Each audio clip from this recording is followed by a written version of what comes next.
Hair for hopes.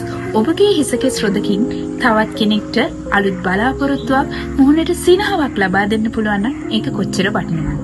ඔබ දන්නවා ඇතැම් රෝගීන්ට වෛද්‍ය ප්‍රතිකාර ලබා ගනිද්දී ඔවුන්ගේ හිසකෙස් ගැලවී යනවා.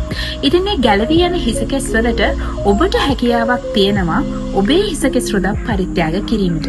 මේ පණිවිඩය පිළිකා රෝගයේ නිසාවෙන් පීඩා විඳින පුංචි මල් කැකුළු වෙනුවෙන් නැන පහන පදනම හා එක්ව ඇතුගල්පුර ලියෝ සමාජය, වික්‍රමසිංහපුර ලියෝ සමාජය සහ පිළිම තලාව ලියෝ සමාජය විසින් තුන්වන වරටත් සංවිධානය කරනු ලබන හිසකෙස් පරිත්‍යාග කිරීමේ වැඩසටහන සම්බන්ධවයි. ඉතින් මෙවර අප්‍රේල් 5 වන සෙනසුරාදා කුරුණෑගල සැලොන් 100 ආයතනයේදී ලස්සන හෙයා කට් එකකුත් එක්කම ඔබට හැකියාව තියෙනවා ඔබේ හිසකෙස් පරිත්‍යාග කරන්න නොමිලේම.